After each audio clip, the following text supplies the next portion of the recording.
slow down. It's just so I can speed again. It's not really deep if I can't really feel a chin. She palm the club and strip the pussy. Hope to get a hole in one. Legendary matchup like Tiger Woods and Nicholson. No bunnies in the winter.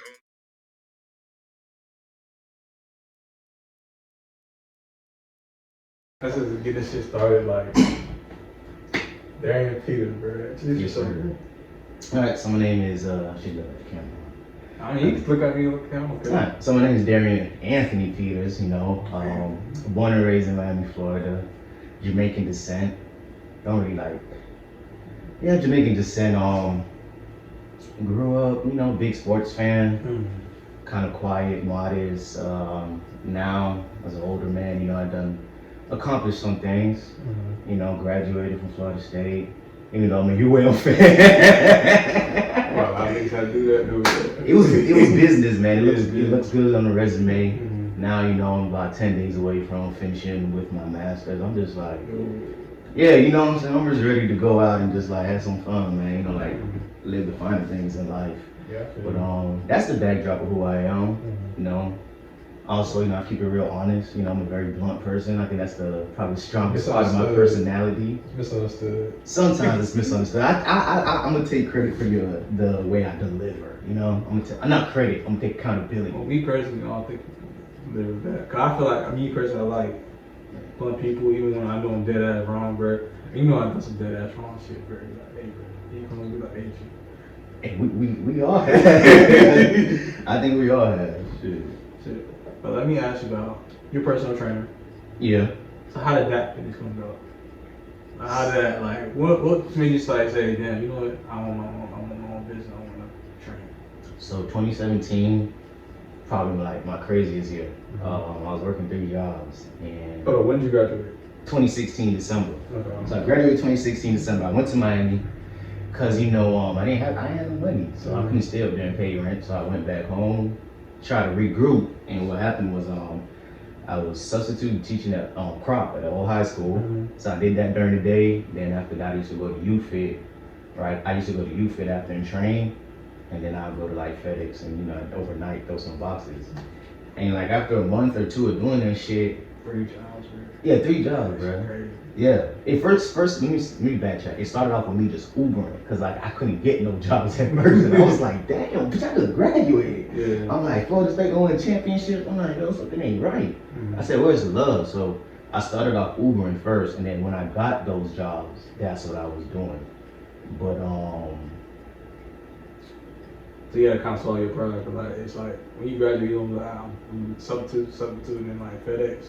Yeah. Like, it was a lot of pride swallowing, but I was just hungry. I was like, yo, we gonna do something. I'm not gonna sit up in I'm not gonna sit up in my mom's house and not do nothing. That was my biggest thing. So I just went out there and I started just, you know, going at it. And, you know, after a while, I was like, yo, I was having conversations with LeBron. So LeBron was really key. So I left FedEx. Like, y'all know who LeBron is. LeBron used to be like our football coach. He was a wide receiver coach. And he was actually also a math teacher at Crop. Yeah. Help a lot of niggas out there. Bro. Yeah. Go ahead. No, I'm glad you did, because LeBron, he's so key in this. He's AD now, right? Yeah, he's athletic director. So I was interning under him because he was the athletic director. When I called the school, I'm like, yeah, who's the athletic director? They're like, LeBron. I was like, God damn, God. Good. What? So I called him and he was like, hell yeah, come on in. And, you know, I was just talking to him, and like, even though we didn't formally speak about it, he was mentoring me. You know, not even just athletic directing, but as a young man. And he was telling me that he also did the FedEx thing. And then he was just like, yo, one night, he was like, yo, I got a degree, dog. Like, what the fuck I'm doing here? Like, I'm tired of this shit. And he quit. And, you know, I sat in my bed. You know, I can't say I sat in my bed. I was at work. But I'm at work throwing these fucking boxes for like, what, like $11 an hour? And I'm like, dog, this not it, bro. So I quit. And I was talking to Vontae. Shout out to Vontae, another key person in this. Creative. I had to call him because he was my creative friend. And I was like, yo, I was just venting to him about what's going on. And he was like, yo, Dad. He was like, man, why don't you just have your own business, man, so that, you know, UFIT don't take all the money. You talk just like that too. Yeah, bro. Like, he said it so simple. I felt hurt. I'm like, damn, why didn't I think of this? But I was like, you know what? That's why I called you. You the creative one. So when he said that to me, you know, because I explained the whole money situation. Like these people are paying like damn near $200, bro, for like 8 sessions, 30-minute sessions, and you know I'm only getting paid like $8 per session. So it's up to me. Yeah, it's up to me to hustle sessions to get as much sessions. So you know I sat back and I thought about it, and I was like, yeah, bro. He's like, why don't you do something with the person, you know, personal trainer, have your own thing. And you know, me at first I was scared, so I'm like, man, I don't really know, man. I mean, that's a scary thing. Like to be honest, like. I'm not a people person, bro. Trying to get people to buy something that you offer and all that. Yes, I didn't have the confidence. Yeah, nowhere close to it. Yeah, so we were speaking about that, and man, it's so funny, man. He was just like, yo, he was like, why don't you just? He just made it seem so simple. I don't know how he's so creative. This man, he's so creative. It's breathtaking to me. He was like, yo, why don't you just use like your initials, slap the fitness at the end, because we were thinking of names. I'm like, yo, what would I even call this? Well, that's where DAP comes from, really. That's where DAP comes from, is my initial. Anthony Peters. Yeah, you feel me? And then I was just, you know, when he slapped it, I was like, I liked it because I said I wanted it to feel personal. I wanted it to be something that represent me, and he just spit the name to me. Like, I'm talking about within one conversation. Probably had an hour conversation, he spit it to me, and I'm like, I can't call it Darian Anthony Peters Fitness though, right? So. And I rolled out the tongue again, like, I was a good DAP Fitness, roll out the tongue. I can't even take the credit, it's all Vontae. Shout out to Vontae, man. Shout out to Vontae. We need to make sure we tag him in this so that we could get those shirts out selling, because he got the 5-2 flame shirts and hats. I love those. Hey, you guys need to get those. I'm talking to him too. What did he do? You bet. He's in Atlanta, man. Oh yeah, he's up in Georgia. Yeah. He had called me the other day. It was I guess a month ago or whatever. He was talking about slide, because he just got his car back. So I think he said he was gonna slide on the these days. So I can't wait for that to come out. All right. So where do you see your career and your business going from here though? So hold up, I think we're getting ahead of stuff. Like, no, go ahead. What's up? How did you build that? Like, how do you feel like it is where it is right now, and how do you get to where it is right now? I would just say discipline and consistency. I think it's discipline and consistency. The hunger was there, but that wasn't the biggest driving factor. Like it was at first, but when it started picking up, when I do things, I normally don't quit. So after I started trying, you get one client, you know, your confidence go to get 2 clients. You just keep going. You get stuck in a race, kind of, you know. And then me being the person I am, I was not gonna drop it because it was personal to me. I'm like, no, I can't drop this. I said I could drop any job, but I'm like, my business. I'm like, no. I'm like, I don't know what this could be. So I just kept going, and I just always told myself, don't quit. Like, it wasn't an option, you know? And that's just kind of how it's been turning over. But now that school's gonna be over, I think that the business is gonna take a jump, because now I have a lot more time to really put into it. Because I haven't had, this year, this is probably the least amount of time I've had for it. And with coronavirus, it's even tougher. For it to survive, that's a big. And that's what I've been holding my head on. I say, yo, it doesn't matter if you have 2, doesn't matter if you have 5, as long as you have 2 or more, like, you know, because the statistic right now says 1 in 6 small businesses are going out of business. So I'm like, hey, if I could just survive, even if it's a restart, you know, we good. I'm not taking no losses financial wise with the business. You know, at worst, we're breaking even, and I could take that every day, you know, so I'm very thankful, like you said, very thankful, man. So like, as far as like, you're a teacher now. Yeah. At Copy High School. Yeah. And where do you see that taking you, or like now you're gonna get your master's? Like, where do you see your career taking the next step? I'm going to college, man. You're going to college. Professor. Gonna get paid more money. Being college 5, 6. Yeah. I'm the professor. Hey, Mr. Peters. Short as hell. Talking about business. I ain't thinking you won't do that, bro. I love teaching, man, because you know, teaching, that's how everybody learns. You know, whatever the topic is, school, business, relationships, someone has to teach you, you have to learn. You know, and I love to give knowledge to other people, because I feel like things I know, I think that if people could hear me out and apply them, I just think that it will really make their life easier, and that's what brings me joy and purpose, you know, just helping others. I really love to help others. So that's why I think I enjoy teaching. I still want to do it, you know. So let's talk about the importance of additional revenue streams. Because you have your own business, that business, and also you're a teacher. You're teaching, which is your main job. And also I got you into investing stocks. So Amen. I appreciate you for that. Because I feel really good about it. As the days go on, I feel real good about the stocks. The last couple of days, bro, I think I've made over this I think 2 days, like $350. Wow. I think Janae had made about I want to say over $400. That's good. Oh, shit. And see, the advice you giving me, what happened is, because I was going smaller, but now it's so funny. I resold it. I didn't resell everything, but I resold what I felt was like the fluff. That was the stuff that I didn't need, and I reinvested back more shares into what I had, so that, you know, that multiplication factor I talked about. Yeah. So I could see it a little bit more, and I understand. So I'm happy because that, you know, where you're at right now, I'm coming behind you. Yeah, you know what I'm saying? I'm happy for that advice. And you gotta think about say you work a job not like I guess a professional job. Say you're working in a restaurant. Yeah. You make about $150 a day or whatever, and for you to make that without doing shit, bro, that shit you just made that money you just standing in the world, bro. Yeah. You did no work and it's exponential growth.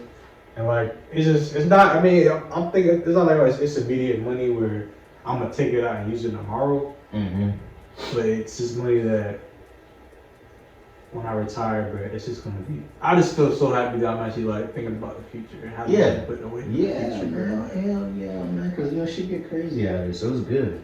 And now that, I feel like I'm more of an adult now. Now that I have investments or whatever like that. Yeah. I just thinking about not working one day. I feel like we're young enough where we're just getting into the job field, we're just getting into the career field, where it's just we're pretty much just hustling just to get the house, get the car, and all this shit like that. But to already go ahead and get that money away for where you don't have to have, we don't want to work no more. Just to have all that money ready to go. That's the goal, man. You don't have to work. Just work for fun, just to get out of the house. So I know you say you graduated from FSU, but initially you went to FAMU. Yeah. So then I want to ask you a question. How was it coming from Miami, going to the school that we went to, and going to HBCU? It was cool. It was cool. Yeah. How was that experience, bro? All right. So for me, I never, I didn't have a lot of black kids in my class. All right, look, this is where the high school we came from. We come from a mixed school. It's a very mixed school, very diverse school. You had Jewish kids, you had a lot of Hispanic kids, and I think it was 20% black kids at our school, right? I know we had Chinese, everything on the map. Very diverse school, and it wasn't Muslims. The people that went to our school were they had money because they came from Aventura, which is very wealthy. Area and high scale, yeah. I mean, they don't go there no more because they got that other school by FIU. The Waterways or something. Yeah, no. Oh, yeah. I know what you're talking about. Yeah, the high school right up. I know what you're talking about. Yeah. They had split off and all this shit like that. So I guess the money kind of went down or whatever. But when we were there, all the Aventura kids went to our school. So. I mean, I think more so Darian, because I lived on the other side of 95, but Darian went to school with... right there. But he had it with the he came with the high note system, So talk about, the transition from predominantly, non-black or whatever to HBCU. How was it cultural, was it a change, or, how did you like it? Everything was different. When I came from the more diverse schools, I was more used to being around not all black people, but just a mixture of people. I feel comfortable either or, but the mixture culture I just like a little bit more because everyone's just a little bit more friendlier, a little bit more talkative, especially to one another. So that's what I like, and a little bit more helpful. They're more helpful. And you know, I thought fam was great. I loved fam. It was cool not to be a minority for once. Like everyone's black. You feel like it's not even about equal. Does you feel good? You feel comfortable. Everyone is like black. It's like, wow, I'm not the only black person in here. It's not just me and like 2 other black kids. Yeah. But you know, that was a great part about it. But the culture, it wasn't a culture shock because I knew, but it just kind of sucked a little bit because we're friendly, but we're not really friendly. You know what I mean? And you know, me, I was We'll take advantage of you real quick. Ain't even that's just, I'm just shy. So I was talking to people, but you know, the vibes they give off. It's not like you walk in class and it's like Susie was like, oh hey D, what's up? You know, you kind of go in class and everyone looking at you just walking to class, walking to your seat. You be like, damn, bitch ain't on my face. You know, but I think it was definitely fun. I feel like it was 2 separate things, man. Like being at FSU was more similar to high school and middle school for me, because it was just a mixture of people. So how was it like going from HBCU to PWI? I have one story. Oh, so the first thing was, all right, so the camp is way bigger. So FAM, you don't get me wrong, FAM campus Beautiful is campus, big. by the way. Yes, it's a beautiful campus, and now it looks even better. It's crazy. I wish I went there now.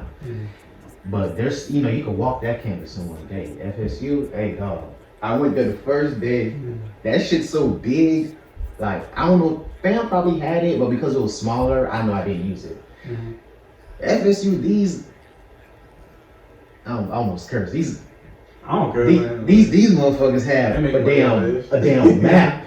They had a map of the whole school, bro, like a GPS to help you walk to class. GPS? Yeah, bro, like it's a GPS and you see every building. Cause that shit is so damn big. And you had to take like shuttles and shit. And you have to take shuttles, but you ain't walking across there. You ain't walking across there. And then their auditoriums are like, don't get me wrong, family auditorium was big. But their auditoriums was like twice the size. Like one time family, I went from like 130 some kids. I went to FSU one time, dog. It was like I was in an arena. I was like, God damn. I'm turning around looking at this shit. I'm like, yo, it's like 300, 400 kids in here. Teacher on microphone. I'm like, damn. Like you had to, like, don't get me wrong, fam, they'll be on microphones, but they didn't really have to. But in FSU, it was like, yo, bro, if you come to class when class start, bitch, you in the nosebleeds. Yeah. And you trying to look like, God damn, what professor son? That's crazy. I never shared that. It was funny, bro. And everyone just more friendlier, bro. That's the only thing that's the difference between FAM and FSU. It's just the friendliness. Don't get me wrong, the black people, the girls, they're friendly too. But they're not, you know, no one, when you come into class, ain't no one, you know, always saying what's up to you, you know, just. Especially if you're not a friendly, like, outgoing person, like, it's very difficult for a non-outgoing person to be like, to feel like 100% comfortable on HBCU campus. Like, I'm shy. I don't like to talk to people like that. I don't like to approach people like that. So it's hard to be friends, bro, if you're not outgoing on HBCU campus. I'm gonna tell you how I made my first friend at FSU. His name is Zach. I said, you know, I love this dude. It's so funny. So, you know, it was a small auditorium, but it was probably about 200-300 kids. I sit down on the edge seat. You know, niggas always sit down on the edge seat. Plus, left-handed. So, you know, the edge seat like probably one of the only like left-handed seats. So I asked the dude, I said, yo, anyone sit here? He was like, nah, man, you can sit. I sit down. And all of a sudden, he just looks at me. He's like, yo, bro, what's your name? But I was like, you know what? I was like, be friendly, just chill. I'm like, what's up, man? My name DP. He's like, yo, DP on Zach, man. I'm like, what's up, man? Clapped him up. He was like, hey, we should get each other's number, man, for this class and stuff. And if you want to hang out. I was like, yeah. And it's that easy. It was just that easy. It was just that easy. And family don't really, it more happen like this. Hey, yo, you trying to study together, man? You should, I feel this clearly. You know what I'm saying? So it's more like, I don't feel like, I'm not saying it's forced, but it never happens like it's just never that simple. Like I just walk past, hey, what's up, bro? My name DP. Boom, you Julian, and then we just cool. It never happened like that, right? And that's just the difference. But I love both experiences. Which one I love more, I don't really know. I mean, why did you leave FAMU in the first place? To get that out of the way. It's not because you didn't. It was they didn't have sports management there at the time, I believe. I don't think they had sports management there at the time. And you know, for the field I wanted, sports management, FSU looked better. They're a better ranked school. They have tons of athletes that, you know what I mean, have done things professionally. So it was a business decision. It was not personal. I would have loved to graduate from FAM, but they didn't have my program. Right. And it looks better graduating from FSU too. That's just what it is.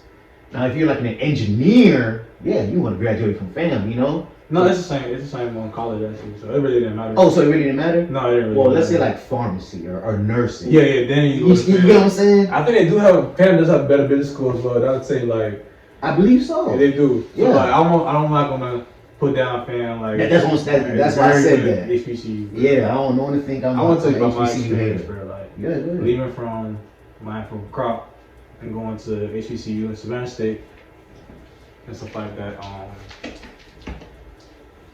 It was different, bro. I think I knew it was gonna be different when I got there. When they said, where's when my Jacksonville people at? Duo. Where I looked around, I remember that I didn't know duo. what the fuck that was, bro. Yeah, I didn't know what that was either. And like I'm comfortable around black people because I feel my parents are FAMU graduates, but they got their masters from family. My grandma graduated from FAMU as well, so that's I was supposed to be three generations deep FAMU. You messed it up, huh? Who messed it up? That was me, bro. Like I fucked up. I had a scholarship to FAMU. Your brothers are there too, though, right? We're not gonna talk about that. Alright. If we ever have my brother on, he could talk about what happened with that. But Okay, I feel. But yeah, I messed that up, and I'm not gonna say what I did, but I didn't have a scholarship no more, so I went to Savannah State. Still HBCUs. Still HBCU. Yeah, Still, I feel like it's better than FAMU, in my opinion. That's because I just love my HBCU. Yeah, that's just pride, man. You gotta feel that way. Yeah, I was doing really good at Savannah State. I really loved the atmosphere, beautiful campus, dog. I love Savannah State. The reason I left and went to a PWI, which is FIU, back in Miami. For the simple dumbass reason, I told everybody because I wanted a better education, which is stupid as fuck. Because Savannah State would have gave me this is the education I wanted. But I left my HBCU to follow a girl down in Miami. I couldn't just stay chasing pussy. So it was like Pussy wins again. So I went down to FIU, and I'll tell you how different it was. Where like from an HBCU to PWI, my biggest impression was the competition. Oh yeah, that shit fierce, boy. And say at HBCU, bro, we all the same color. We're all black or whatever. You might have a few white people or some people sprinkled out there. You know, diversity. You have to have diversity in any college you go to. So, and I go to FIU.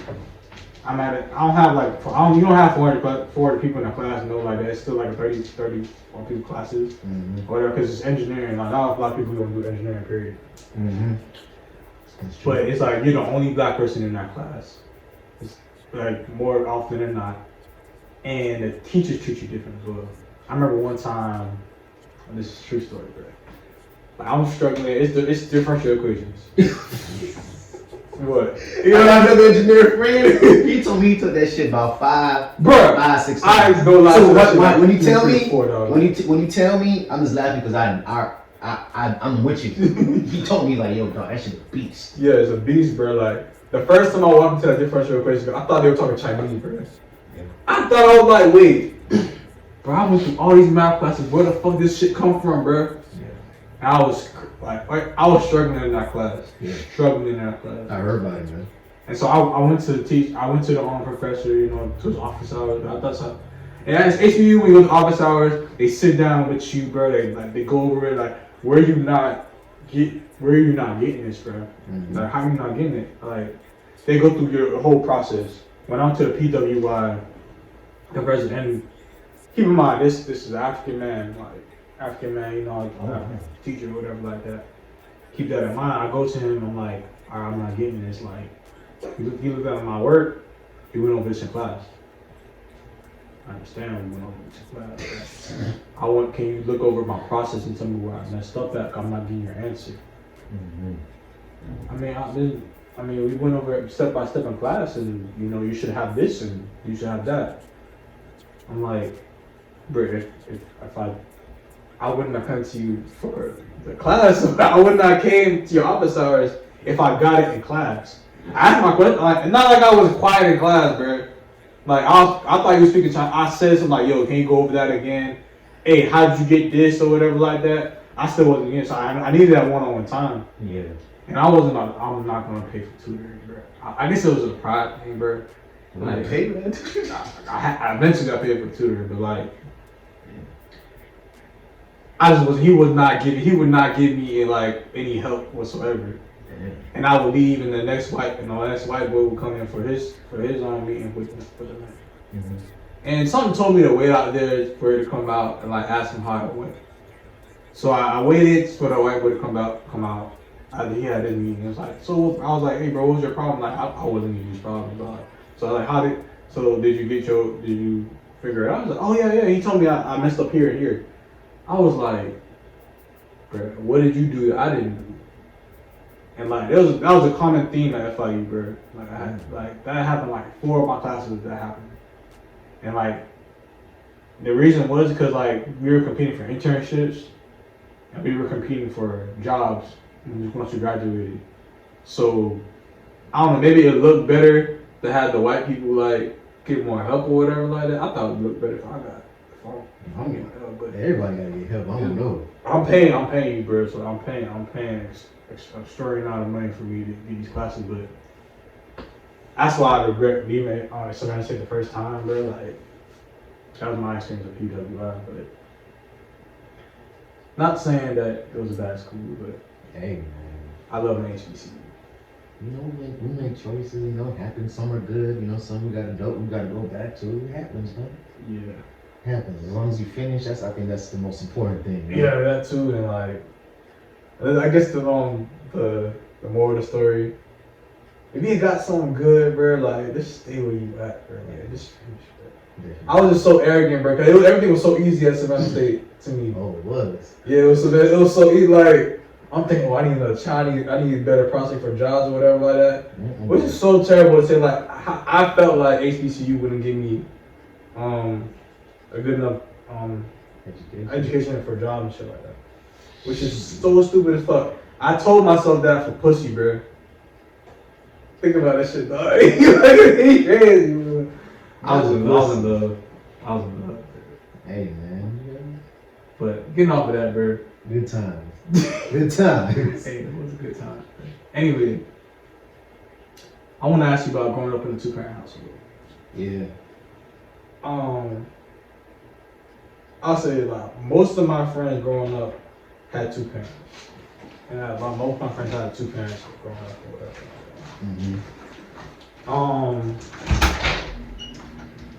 It was not until I got to college and I started getting friends that didn't have 2 parents that I saw the difference in how we grew up and how we thought. Yeah.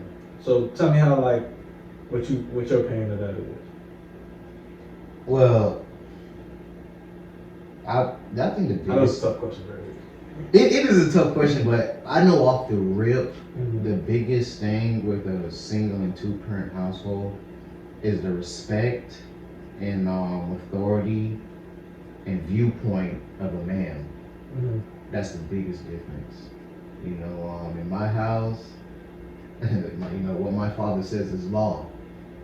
What my mother says, yeah, it matters.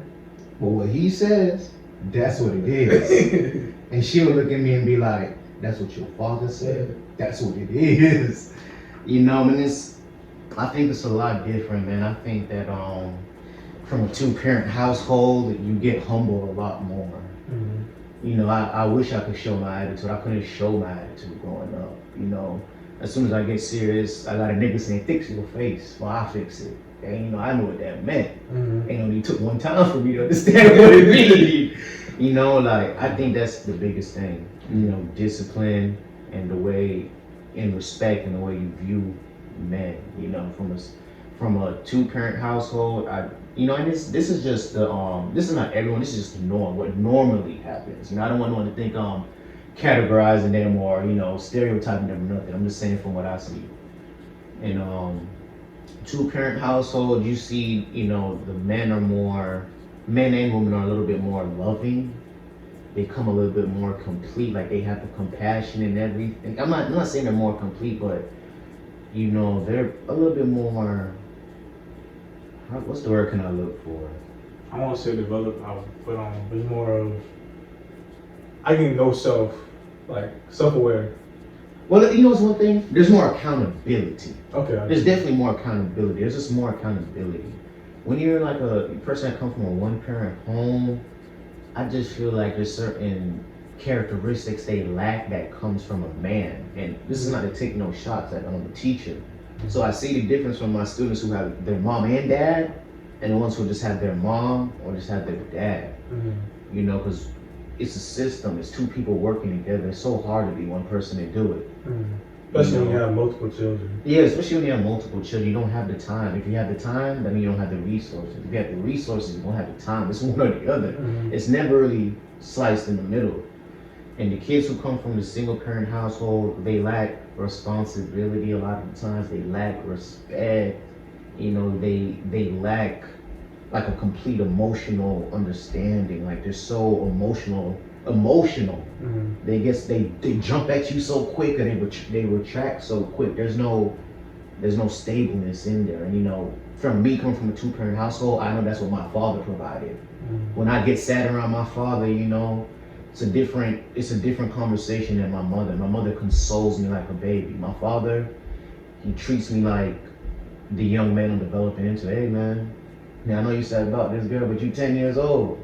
You 13 years old, man. Live your life, man. He'll turn the situation into a joke. Say, oh, you're young, man. You don't even know women yet, Mm-hmm. To put it in the joke, make you really understand the situation. Like, oh, what are you? Because a girl don't like you. Mm-hmm. Come on, man. Really? Mm-hmm. Me and your mom alive. What you saying for? Mm-hmm. You don't want to was dead and the girl alive? He'll make a joke that made me understand. And those kids, they lack it. They're not. I'm not gonna say those kids, but people just they lack the accountability, the discipline, the way they view men. Like those girls that we see down talk on men, they just have a bad relationship with men. Mm-hmm. If they had a good father, they'll be more respectful, more receptive. You get what I'm saying? And that's vice versa as well, right? Yes, vice versa. The man should be teaching the sons, or the woman should be teaching the sons, like, yeah, do respect, all that stuff, man. But that's just the biggest thing. Discipline, accountability, just respect. That's the biggest thing I've seen from two-parent to single-parent. Hopefully I answered your question. Yeah, I mean, this is just our personal experiences, bro. Yeah. Of course, it's not a law or nothing like that, but it's just our opinions. But like me personally, shout out to the Rodriguez's, the Pacheco's. So there's so many like two-parent houses. I grew up in a church, very close-knit church family. I do want to talk about like how God and Christian and our faith plays into a two-parent household that I grew up around. It's like I'm so grateful that it's strange, and I'm not saying it's strange, but like it was a rarity for me to see a one-parent household and have like a friend that had a one-parent household. And like I'm like now that I'm older, I'm so grateful for that because I have so many values I pull from so many different men in my life. Shout out to the Flemings as well, Chins, stuff like that. Like in my opinion, like when I started like getting really close to people that didn't have a father or a mother, it just felt like something was missing in that person. Not personality, but something was missing in the like trust is one. Yeah, trust, and like they take. I think you kind of hit on the head, accountability. Like when shit hit the fan or drama hit the fan, it's never. Let me look at myself, bro. Like, what did I do wrong? Like, analyze the situation. It's a lot of reacting and stuff like that. But I think that's the whole drama thing is like another conversation in itself. But going on a tangent here. It's a very deep topic. I don't want to say the wrong thing and have people feel like I'm bashing one parent household. It's not that. It's just a difference. I was just thinking, I said, damn, did I say anything offensive? I'm like, you know what? He said he got you. He said, oh my God, just cut shit up. Going forward, we'll make sure we just don't say nothing because I know that's a sensitive topic. I think the last question I want to ask you though, Kurt, out here, like being black anywhere else in Miami, I feel like there's such a difference. Especially here in Tallahassee, I feel like Tallahassee is so black and white. Like, talk about, I don't know if you feel the same way, or like being black in Miami and being black anywhere else, I feel like it's very different. Like, I don't know if you feel the same way, but what do you think? You know, in Miami, I feel more comfortable. You know, it's just so much different kinds of people that, you know, racism almost feel like it doesn't exist in Miami because it's just so much different kinds of people. Whether, you know, you have, you know, Little Haiti or, you know, Spanish Town or Aventura, different, you know, cliques of people. I think it's just mixed and everyone is used to it. There's no one looking like, oh shit, like these Muslims with their hate, like we're just like, oh yeah man, we fuck with Muslims, no, it's good, you know? But when you're up, you start going up more north, it's like, you said black and white, like up here there's not that much of a mixture and I feel black, you know? I don't feel like Darian, I feel black. You know, you gotta be a little bit more cautious of the things that you do and the way you move. And it's like I'm around more people who are not cultured, who may not be comfortable being around more than one or two black people. And it shows, and it's just like, you know, it's a little awkward. You don't judge them, we just be like, you know, like, how were you brought up? You know, like, how were you brought up? You know, you don't really know, and it's a little scary, dog. You don't want to be hanging around with certain people at this certain time, because you're just like, yo, y'all ain't too comfortable with black people, man, you know, and I don't know. But you can tell, too, and that's what makes it scary. It's like, yo, I can tell you a little uncomfortable with me. And, you know, me being 5'6", that's the funny thing. I'm like, yo, I'm 5'6". I'm 5'6". I smile a lot. I have no tattoos or goals, but you're scared of me. That makes me scared. It's like, yo, what are you uncomfortable about around me? You see my demeanor. I don't seem like I could hurt a fly, right? I'm chilling. It's like, you're uncomfortable. That made me uncomfortable. You know? So that's the biggest thing, man. Tallahassee is, in my opinion, is not as cultured. Yeah, they have the colleges, but once you branch away from the colleges... Oh yeah, once you like going to a store, to a mall or something like that, you can see the eyes. Yeah, you see the eyes. It's totally different, dog. It's totally different, you know? It's totally different. Another thing I wanted to ask you about, how come you didn't stay in Miami? Like, when you went back, how come you didn't stay in Miami? Try to go there. 2 reasons. One, I always told myself I wanted to leave my mother's house and go grow as a young man. Because I know my mom loves me to death and she wants to help me do anything. You know, shout out to Donna. You know, she'll help me do anything. She'll break her back for me. And I love that. But I wanted to go away and develop. You know, like go into some hardship. Not saying I wanted to struggle, but just go develop myself as a young man. Because I knew, you know, like, yo, I'm going to be a provider for a household. Like, I need to know what it is to kind of be on my own, or struggle a little bit, or have some adversity. And 2, this is gonna sound crazy because I'm not no gangster shit, but I just feel like I would probably died in Miami, man. You know, shit is so crazy. Yeah, you know, you're just out at the club, and I know me, I love women. I just feel like I might have touched the wrong girl or something, or I'm in the club trying to holler at the wrong girl, and you know, that was me, bro. Me personally, I never went back to Miami. Even though my mom asked me, like, told me, hey, once you graduate, come on back, you can find what to do whatever you want to. I never went, well, obviously I went back for the girl or whatever, like, I had left again because I felt like I wasn't growing as a man. Yeah, it's easy to get comfortable. I was very comfortable, dog. I was living at the crib, like, I had a okay job, I was teaching soccer and stuff like that. I was making good money, but like I didn't have my own place, like, I was 22 or something like that. Like I felt the type of way, bro. Like I was always raised to, like, once you're 18, bro, But no, it shouldn't be like that. It shouldn't be like that, but That's another thing I like of the white kids. Mm-hmm. They stay till they, like, when they be adults, they stay with their parents till 30 sometimes. Mm-hmm. Or if they graduate at 22 and they live on their own, they live with their mom and dad beach house. That's like paid off and shit. So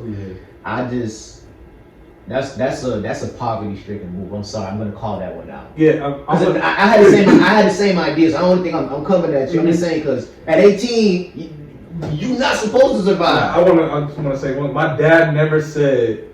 I'll say that. I want to say, old boy. Yeah, respect to my old boy, Philip Jackson Sr. Very, very man. He never said that I had to leave the house. Yeah. It was always he always gave up the impression like, when you're 18, bro, you got a problem. That's not your problem, but like, I want you to be your own man. Yeah, that's a stage where it's like, hey, it's the impression. Yeah. Like he's not like that. He's not like that. He wants to help me as much as possible now, and he has helped me as much as possible. I'm so grateful for that man. Yeah. But like, it was always like, man, I can't bullshit off this man. Like, dog. Like, and that's the man he taught you to be your own man. Something like that. And like, I felt like Miami. Now it'll be difficult to be where I want to be, where I want to build my own first house. Like, that's interesting. I want to build my own, like, having to do that and having to find a way to do that is very hard in Miami of all places, because one, you don't have a lot of land to pick from where you can build your own house. Damn right.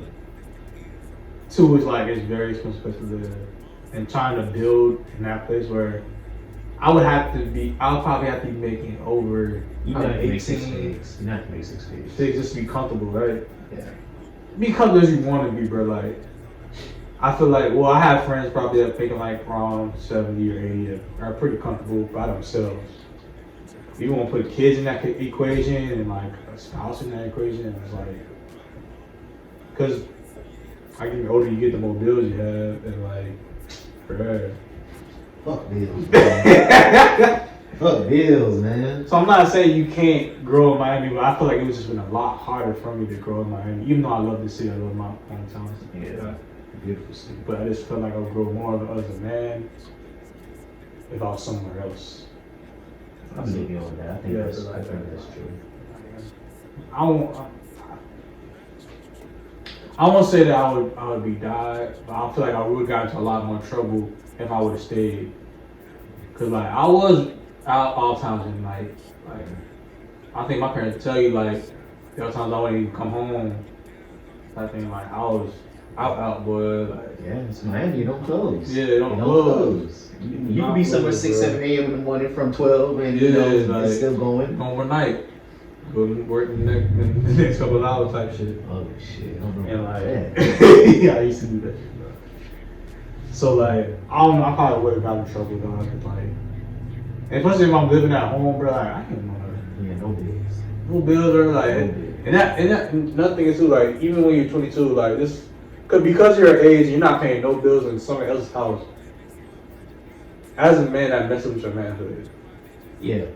Make you uncomfortable. Make you uncomfortable. Well, it should make you uncomfortable. In my opinion, it should make you uncomfortable, like, to be living off somebody else. Yeah, it made me uncomfortable. Like, to be living off somebody else and not really, like, putting your own in. That made me extremely uncomfortable. And like, I think my little brother didn't get one. My little brother was very like, he was in his teenage years in high school when I came back, and he didn't understand how uncomfortable I was at that time, because we were beefing like really bad. God, we were beefing really bad, bro. And then he didn't understand how I was feeling until he got to my age, and he was doing the same thing. Where he was at my mom and dad's crib, trying to figure out the college thing and all that stuff like that. And he's sitting there mooching off them. He's just like, everything just don't feel right. That don't feel right. It don't feel right to him. He's like, bro, this is what you was going through. Yeah. And I was tripping off of this, bro. Like, and shout out to my brother Austin. You know, like, I'm glad that we're really cool now. Like, we talk. We're in a bad place. I'm glad y'all able to come together from that situation. Yeah, like, you know? Also, yeah, you gotta love your siblings, bro. Like, in the end, bro. Like, yeah. That's your siblings, bro. That's all you got. Exactly. So, but, you want to end that there, bro, on a good note. Well, I don't know if it was a good note, but That's a good note, man. Shit. But yeah, but like I'm planning on doing a lot more of these conversations with a lot of my friends who have their own businesses, very successful, whoever is successful or whatever like that. Like I just like conversation. I feel like I have a lot of these conversations with my friends. I feel like it should be documented because if you have some good ass shit to be said, but alright man, we got it, bro. Appreciate it though. Yes, sir. Top ramen dog said eat healthy, so it's pussy over pasta. And the way I shut the dick up, yeah, she got a lot of options. Bet on top notch, rank when she think about